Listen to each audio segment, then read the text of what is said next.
Hello engineers, welcome to Xylem technical. എല്ലാവരും എക്സാമിനൊക്കെ വേണ്ടി പഠിക്കുന്ന തിരക്കിലായിരിക്കും അല്ലേ? LSCD എക്സാം ഫോക്കസ് ചെയ്യുന്നവർക്ക് വേണ്ടി നമ്മൾ 5 ക്വസ്റ്റ്യൻ വെച്ച് ഡിസ്കസ് ചെയ്യാണ് ഓരോ സബ്ജക്റ്റിലെയും. അപ്പോൾ ഇന്ന് building material and building construction എന്ന് പറയുന്ന സബ്ജക്റ്റിൽ നിന്ന് ചോദിച്ചിട്ടുള്ള ഒരു പോർഷൻ നമ്മൾ ഓൾറെഡി ഡിസ്കസ് ചെയ്തു. ബാക്കിയുള്ള കുറച്ച് ക്വസ്റ്റ്യൻസ് ആണ് നമ്മൾ ഡിസ്കസ് ചെയ്യാൻ വേണ്ടി പോകുന്നത്. അപ്പോൾ പഠനം ഇതുവരെ തുടങ്ങാത്ത ആൾക്കാരാണെങ്കിലും ഇനി തുടങ്ങി പകുതി വഴിക്കുള്ള ആൾക്കാരാണെങ്കിലും ഒക്കെ ക്വസ്റ്റ്യൻസ് വർക്കൗട്ട് ചെയ്ത് പഠിക്കാം. അപ്പോൾ നമുക്ക് ക്വസ്റ്റ്യനിലേക്ക് കിടക്കാം.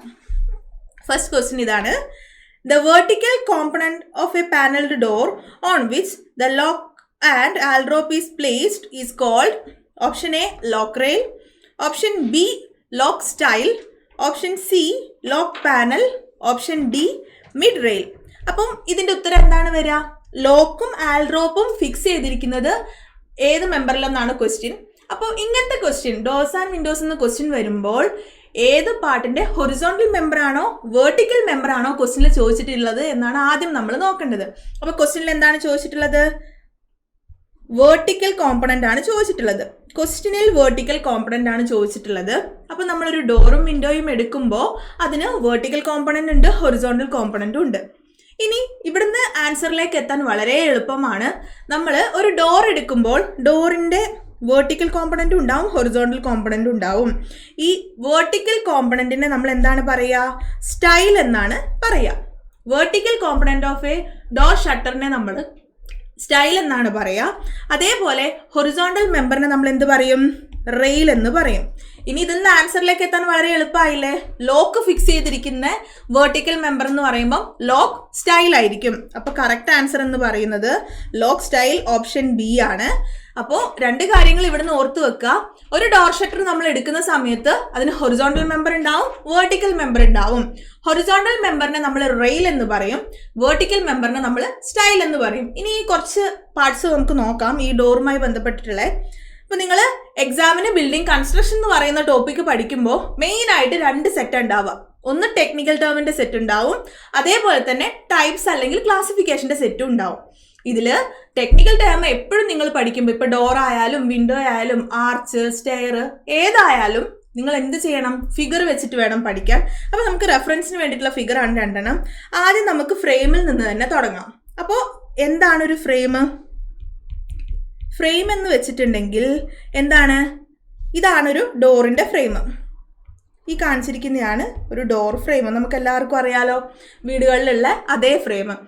അതായത് ഡോർ ഷട്ടർ വന്ന് അടഞ്ഞിരിക്കുന്ന പോർഷനെയാണ് നമ്മൾ ഡോർ ഫ്രെയിം എന്ന് പറയുക.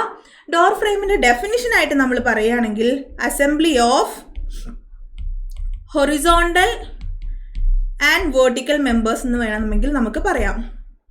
ഹൊറിസോണ്ടൽ മെമ്പേഴ്സിന്റെയും വെർട്ടിക്കൽ മെമ്പേഴ്സിന്റെയും അസംബ്ലിനെയാണ് നമ്മൾ എന്ത് പറയുന്നത്?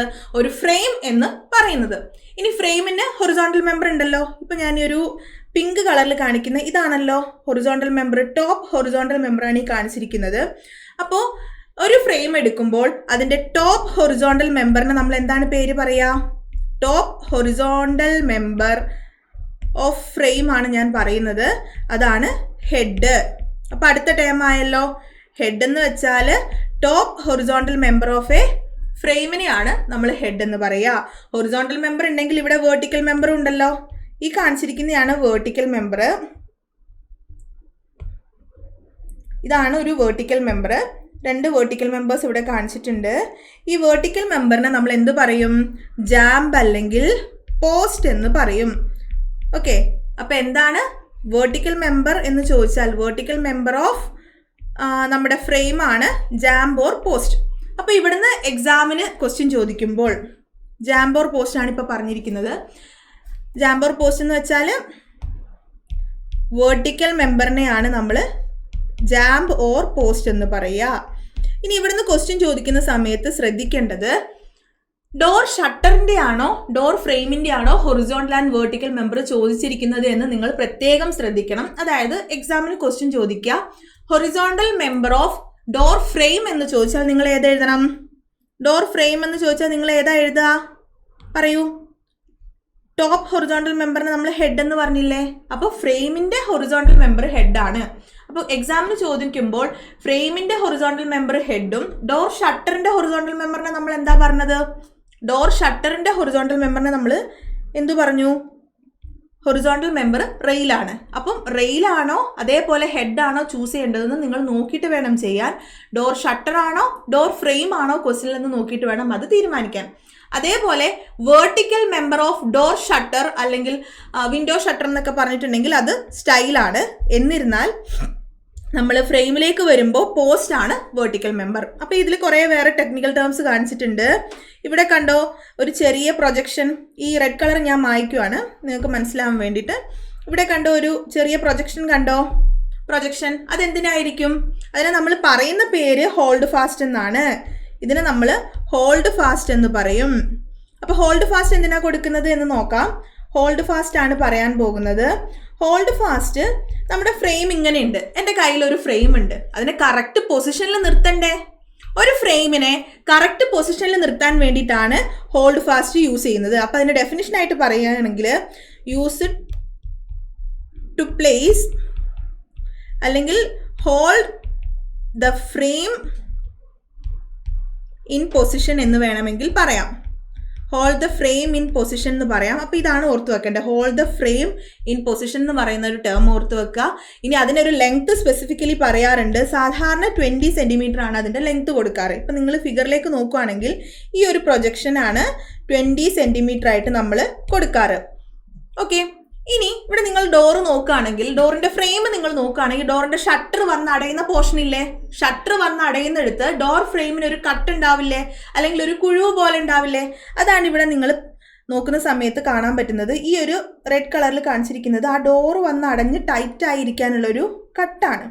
ഈ കട്ടിനെ നമ്മൾ റിബേറ്റ് എന്ന് പറയും. ഇവിടെ കാണിച്ചിട്ടുണ്ട് റിബേറ്റ് എന്ന് പറയും. അപ്പോൾ എന്താ റിബേറ്റ്?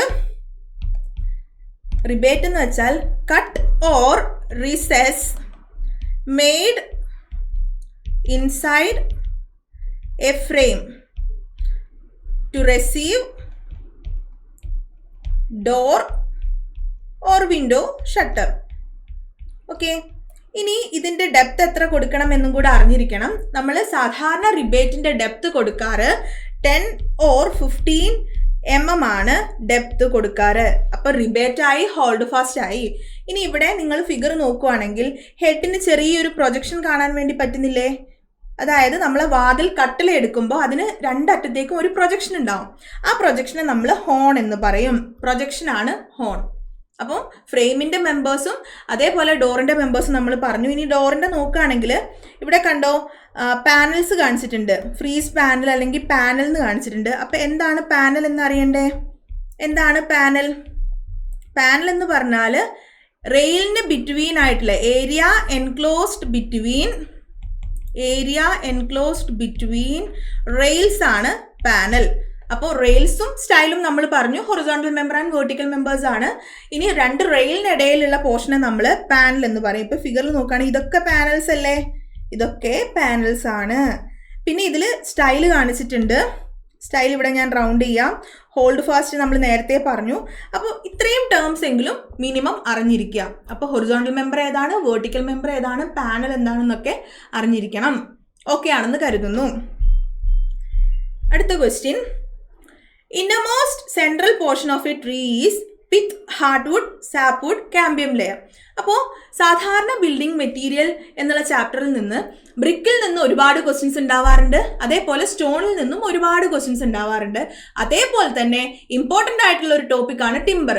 നമ്മൾ ഏത് ക്വസ്റ്റ്യൻ പേപ്പർ എടുത്ത് നോക്കിയാലും ഒന്നല്ലെങ്കിൽ ടിമ്പറിൻ്റെ മാക്രോ സ്ട്രക്ചറിൽ നിന്നൊരു ക്വസ്റ്റ്യൻ ഉണ്ടാവാം, അല്ലെങ്കിൽ ടിമ്പറിൻ്റെ ഡിഫെക്ട്സിൽ നിന്ന് ഒരു ക്വസ്റ്റ്യൻ ഉണ്ടാവാറുണ്ട്. എല്ലാ ക്വസ്റ്റ്യൻ പേപ്പറിലും സ്ഥിരമാണ്. അപ്പോൾ LSGDAയുടെ കഴിഞ്ഞ ക്വസ്റ്റ്യൻ പേപ്പറിൽ ഈ ഒരു ക്വസ്റ്റ്യൻ ആണ് ടിമ്പർ എന്ന് ചോദിച്ചത്. ടിമ്പറിന്റെ ഇന്നർമോസ്റ്റ് സെൻട്രൽ പോർഷനെ നമ്മൾ എന്ത് പേരാണ് പറയാന്നാണ് ക്വസ്റ്റ്യൻ. എന്താണ് അതിന്റെ ആൻസർ? ഇന്നർമോസ്റ്റ് സെൻട്രൽ പോർഷനെ നമ്മൾ പിത്ത് എന്ന് പറയും. പിത്ത് ആണ് innermost central portion of a wood എന്ന് പറയുന്നത്. ഇനി നമുക്ക് അതിന്റെ സ്ട്രക്ചർ ഒന്ന് കണ്ടു നോക്കിയാലോ. ഇത് നമ്മൾ നോക്കുന്ന സമയത്ത്, അതായത് ഒരു വുഡിന്റെ മാക്രോ സ്ട്രക്ചർ ആണ് കാണിച്ചിരിക്കുന്നത്. ക്രോസ് സെക്ഷൻ ആണ് ഇത്. എക്സോജീനസ് ട്രീൻ്റെ ആണ് നമുക്കിങ്ങനെ സ്പെസിഫിക്കലി പറയാൻ വേണ്ടി പറ്റുക. അപ്പോൾ ഒരു ട്രീ എടുക്കുകയാണെങ്കിൽ അതിൻ്റെ ഏറ്റവും ഇന്നർമോസ്റ്റ് പോർഷനെ നമ്മൾ എന്ത് പറയും? ഏറ്റവും ഇന്നർമോസ്റ്റ് പോർഷനെ നമ്മൾ പിത്ത്, അല്ലെങ്കിൽ പിത്തിന് വേറൊരു പേരും കൂടി ഉണ്ടല്ലോ. എന്താണ്? പിത്ത്. PSCക്ക് ഏറ്റവും ഇഷ്ടം എന്താ? അതർ നെയിംസ് ചോദിക്കാൻ PSCക്ക് ഭയങ്കര ഇഷ്ടമാണ്. അപ്പൊ പിത്തിന്റെ വേറൊരു പേര് മെഡുല്ല എന്നാണ്. പിത്ത് അല്ലെങ്കിൽ മെഡുല്ലയാണ് ഏറ്റവും ഇന്നർ മോസ്റ്റ് പോർഷൻ അല്ലെങ്കിൽ കോർ ഓഫ് എ ട്രീ എന്ന് വേണമെങ്കിൽ പറയാം. കോർ ഓഫ് ട്രീ എന്ന് പറഞ്ഞാൽ പിത്തോർ മെഡുല്ലയാണ്. ഇനി ഈ പിത്തിന് ചുറ്റും നിങ്ങൾക്ക് അടുത്ത ഒരു ടേം കാണാൻ വേണ്ടി പറ്റും, ഹാർഡ് വുഡ്. അപ്പം അടുത്തത് ഹാർഡ് വുഡ് ആണ്. ഹാർഡ് വുഡ് എന്ന് വെച്ചിട്ടുണ്ടെങ്കിൽ പിത്തിനും സാപ്പ് വുഡിനും ഇടയിലുള്ള പോർഷനാണ് ഈ പറഞ്ഞിരിക്കുന്ന hard wood. Between pith and sap wood എന്ന് വേണമെങ്കിൽ പറയാം. അല്ലെങ്കിൽ നമ്മുടെ കോർ ഉണ്ടല്ലോ, അല്ലെങ്കിൽ പിത്തിന് സറൗണ്ട് ചെയ്ത് വരുന്ന ആനുവൽ റിങ്സ് ആണ്. പിത്തിനെ സറൗണ്ട് ചെയ്ത് വരുന്ന ആനുവൽ റിങ്സ് ആണ് ഹാർഡ് വുഡ് എന്ന് വേണമെങ്കിൽ പറയാം. ഈ ഹാർഡ് വുഡ് ഏത് കളറിലാണ് ഉണ്ടാവുക? അതും ക്വസ്റ്റ്യൻ ആണ്. ഹാർഡ് വുഡ് ഡാർക്ക് കളേർഡ് ആണ്. ഓക്കെ, ഇനി അടുത്തത് അറിയേണ്ടത് ഹാർഡ് വുഡിന് ചുറ്റും വരുന്ന റിങ്സിനെ നമ്മൾ എന്ത് പറയും? ഇവിടെ നിങ്ങൾക്ക് കാണാൻ വേണ്ടി സാധിക്കും, ഹാർഡ് വുഡിന് ചുറ്റും സാപ്പ് വുഡ് ഉണ്ട്. അപ്പോൾ സാപ്പ് വുഡ് എന്ന് പറഞ്ഞാൽ എന്താ നോക്കാം. സാപ്പ് വുഡ് എന്ന് പറഞ്ഞാൽ സാപ്പ് വുഡിന് വേറൊരു പേരുണ്ട്. എന്താണ്? സാപ്പ് വുഡിന് ആൽബേണം എന്നും നമ്മൾ പറയും. സാപ്പ് വുഡ് അല്ലെങ്കിൽ ആൽബേണം എന്ന് വെച്ചിട്ടുണ്ടെങ്കിൽ എന്തിനൊക്കെ ഇടയിലാണ് വരിക? ഹാർഡ് വുഡിനും ക്യാമ്പിയത്തിനും ഇടയിലാണ്. ഹാർഡ് വുഡിനും അതേപോലെ ക്യാമ്പിയത്തിനും ഇടയിലുള്ള പോർഷനാണ് സാപ്പ് വുഡ്. ഇനി അതിൽ അറിയേണ്ടത് ഇത് ലൈറ്റ് കളേർഡ് ആണോ ഡാർക്ക് കളേർഡ് ആണോ എന്ന് അറിയണം. ലൈറ്റ് കളേർഡ് ആണ് സാപ്പ് വുഡ്. ഇനി ഇതിലൊരു ഇമ്പോർട്ടൻ്റ് ആയിട്ടുള്ളൊരു ക്വസ്റ്റ്യൻ ഉണ്ട്. ഒരു ട്രീയുടെ ഗ്രോത്ത് ട്രിഗർ ചെയ്യുന്നത് ആരാണെന്ന് ചോദിച്ചാൽ അത് സാപ്പ് വുഡ് ആണ്. ട്രീയുടെ ഗ്രോത്ത് ട്രിഗർ ചെയ്യുന്നത് ആരാണെന്ന് ചോദിച്ചാൽ ട്രീയുടെ ഗ്രോത്ത് ട്രിഗർ ചെയ്യുന്നത് ആരാണെന്ന് എപ്പോഴെങ്കിലും ക്വസ്റ്റ്യനിൽ ചോദിച്ചിട്ടുണ്ടെങ്കിൽ അത് സാപ്പ് വുഡ് ആണ്. പക്ഷേ ട്രീയുടെ ഏജ് ഡിറ്റർമൈൻ ചെയ്യുന്നത് ആനുവൽ റിങ്സ് കൗണ്ട് ചെയ്തിട്ടാണ്. അപ്പം ഇങ്ങനെയുള്ള റൗണ്ട് കുറേ റിങ്സ് കാണാൻ പറ്റുന്നുണ്ടല്ലോ നിങ്ങൾക്ക്. ഈ റിങ്സിനെയൊക്കെ ആനുവൽ റിങ്സ് എന്ന് പറയും. ഈ ആനുവൽ റിങ്സ് കൗണ്ട് ചെയ്തിട്ടാണ് നമ്മളൊരു ട്രീയുടെ ഏജ് പറയുക. ഇനി ഈ പറഞ്ഞിരിക്കുന്ന സാപ്പ് വുഡിന് ചുറ്റും ന്യൂട്രീഷനുള്ള ഒരു ലെയർ ഉണ്ട്. ആ ലെയറിന് നമ്മൾ എന്ത് പേരാ പറയുക? ഇവിടെ കാണിച്ചിട്ടുണ്ട്, ക്യാമ്പിയം ലെയർ. ന്യൂട്രീഷ്യസ് ആയിട്ടുള്ള ലെയർ ആണ് ക്യാമ്പിയം ലെയർ. ഈ ക്യാമ്പിയം ലെയറിലാണ് ന്യൂട്രിയൻസ് ഒക്കെ പ്രസന്റ് ആയിട്ടുള്ളത്. ക്യാമ്പിയം ലെയർ സാപ്പ് വുഡിനും അതേപോലെ ബാർക്കിനും ഇടയിലാണ് ക്യാമ്പിയം ലെയർ ഉള്ളത്. ഇനി നിങ്ങൾക്ക് എക്സാമിന് ക്വസ്റ്റ്യൻ ചോദിക്കുമ്പോൾ ഒരു കൺഫ്യൂഷൻ വരാം, ഏതാണ് ഉള്ളിൽ ഏതാണ് പുറത്ത് എന്നുള്ളൊരു കൺഫ്യൂഷൻ വരാം. ഹാർഡ് വുഡ് ആണോ ഉള്ളിൽ, സാപ്പ് വുഡ് ആണോ ഉള്ളിൽ എന്നുള്ളൊരു കൺഫ്യൂഷൻ വരികയാണെങ്കിൽ ഹാർട്ടായിട്ട് ഓർത്ത് വെക്കുക. ഹാർട്ട് എന്ന് പറഞ്ഞാൽ എന്താ? നമ്മുടെ ശരീരത്തിനുള്ളിലല്ലേ, അല്ലെങ്കിൽ ഏറ്റവും ഉള്ളിലാണ് ഹാർട്ട്. അങ്ങനെ ഓർത്ത് വെക്കുക. ഹാർഡ് വുഡ് ആണ് ഏറ്റവും ഉള്ളിൽ വരുന്നത്. സാപ്പ് വുഡിനേക്കാളും ഉള്ളിൽ ഹാർഡ് വുഡ് ആണെന്ന് ഓർത്ത് വെക്കുക. ഇനി ഇതിൽ ഓർത്ത് വെക്കേണ്ടത് ബാർക്കാണ്. ബാർക്ക് എന്ന് വെച്ചാൽ നമ്മൾ പ്രൊട്ടക്ഷന് വേണ്ടിയിട്ടാണ് ബാർക്ക് കൊടുക്കുന്നത്. ബാർക്ക് ഉണ്ടാവുക നമ്മൾ ട്രീയുടെ ക്യാമ്പിയം ലെയറിലാണല്ലോ ന്യൂട്രിയൻസ് ഉള്ളത്. ക്യാമ്പിയം ലെയറിൽ ന്യൂട്രിയൻസ് ഉണ്ട്. അപ്പോൾ ആ ലെയറിന് പ്രൊട്ടക്ഷൻ വേണ്ടേ? ആ പ്രൊട്ടക്ഷൻ കൊടുക്കുന്നത് ബാർക്കാണ്. ഇനി ഇവിടെ നമുക്ക് ആനുവൽ റിങ്സിനെ ഇന്റർകണക്ട് ചെയ്തുകൊണ്ട് കുറേ റേ പോകുന്ന കാണാലോ. ഇതിനെ നമ്മൾ മെഡുലറി റേസ് എന്ന് പറയും. അപ്പോൾ പിത്തുണ്ട്, ഹാർഡ് വുഡ് ഉണ്ട്, സാപ്പ് വുഡ് ഉണ്ട്. ഇനി ഇതിൽ ഹാർഡ് വുഡിലും സാപ്പ് വുഡിലും നിങ്ങൾ ഓർത്ത് വെക്കേണ്ടത് ഗ്രോത്ത് ഓഫ് ട്രീ ട്രിഗർ ചെയ്യുന്നത് ആരാന്ന് ചോദിച്ചാൽ സാപ്പ് വുഡ് വേണം ആൻസർ എഴുതാൻ. സാപ്പ് വുഡിന്റെ വേറൊരു പേര് ആൽബേണം എന്നാണ്. ഇനി അടുത്ത ക്വസ്റ്റ്യൻ, ഏറ്റവും കൂടുതൽ തവണ ചോദിച്ച ക്വസ്റ്റ്യൻ ഏതാണെന്ന് വെച്ചാൽ ഒരു ട്രീയുടെ ഏജ് ഡിറ്റർമൈൻ ചെയ്യുന്നത് എന്ത് വെച്ചിട്ടാണെന്നാണ്. ഏത് വെച്ചിട്ടാ ഡിറ്റർമൈൻ ചെയ്യുക? ആനുവൽ റിങ്സ് കൗണ്ട് ചെയ്തിട്ടാണ്. അപ്പം ഇങ്ങനത്തെ കാര്യങ്ങളൊക്കെ ഓർത്ത് വെക്കുക. നമ്മുടെ ക്വസ്റ്റ്യൻ ഇന്നർമോസ്റ്റ് സെൻട്രൽ പോർഷൻ ഏതാണെന്നായിരുന്നു. അതിൻ്റെ ആൻസർ പിത്താണ്. അടുത്ത ക്വസ്റ്റ്യൻ, ഈ ക്വസ്റ്റ്യൻ നമുക്ക് വേണമെങ്കിൽ RCCയിലും പറയാം, ബിൽഡിംഗ് മെറ്റീരിയലും പറയാം. TMT in TMT steel bar stands for thermomechanically treated, twisted, mild tempered, temperature maintained, twisted, torsion maintained and treated. ഏതാണ്? TMT ബാസിന്റെ ഫുൾ ഫോം എന്താണ്? TMT ബാസ് എന്ന് വെച്ചാൽ തെർമോ മെക്കാനിക്കലി ട്രീറ്റഡ് ആണ്. അപ്പോൾ അതാണ് correct answer. Thermo mechanically treated bars ആണ്. Okay, നല്ല ഡക്റ്റിലിറ്റി ഒക്കെ ഉള്ള ബാസ് ആണ്. അടുത്ത question, the compound responsible for early setting time of cement is tricalcium aluminate, dicalcium silicate, tricalcium silicate, tetracalcium aluminoferrate. ഏതാണ് ഏർലി സെറ്റിംഗ് ഓഫ് സിമെന്റിന് help ചെയ്യുന്ന compound എന്നാണ് ക്വസ്റ്റ്യൻ. ഏതാണ് ഏർലി സെറ്റിങ്ങിന് ഹെൽപ്പ് ചെയ്യുന്നത്? C3A അല്ലെങ്കിൽ ട്രൈകാൽഷ്യം അലുമിനേറ്റ് ആണ്. ഓപ്ഷൻ A ആണ്. അപ്പോൾ നമുക്ക് ഈ കോമ്പൗണ്ട്സ് ഒക്കെ ഒന്നുകൂടെ പരിചയപ്പെട്ടാലോ. ഫസ്റ്റ് കോമ്പൗണ്ട് എലൈറ്റ് ആണ്. നമ്മൾ പറയാൻ പോകുന്നത് ബോക്സ് കോമ്പൗണ്ട്സ് ആണ്. ഹൈഡ്രേഷന്റെ ഫലമായിട്ടുണ്ടാവുന്ന കോമ്പൗണ്ട്സിനെ നമ്മൾ ബോക്സ് കോമ്പൗണ്ട്സ് എന്ന് പറയും. മെയിനായിട്ട് 4 ബോക്സ് കോമ്പൗണ്ട്സ് ആണുള്ളത്. അത് ആരൊക്കെയാണ്? ഫസ്റ്റ് വൺ എലൈറ്റ് ആണ്. എലൈറ്റ് അല്ലെങ്കിൽ C3S എന്ന് നമുക്ക് വേണമെങ്കിൽ പറയാം. ട്രൈ കാൽഷ്യം, ഈ ഓപ്ഷൻ സി ആണ്, try calcium silicate. Try calcium silicate കൊണ്ടുള്ള ഗുണം എന്താണെന്ന് ചോദിച്ചാൽ 7 days സ്ട്രെങ്ത് കൊടുക്കുന്ന ആളാണ്. 7 days സ്ട്രെങ്ത്, അതേപോലെ ഹാർഡ്നെസ് ഒക്കെ പ്രൊവൈഡ് ചെയ്യുന്ന ആളാണ്.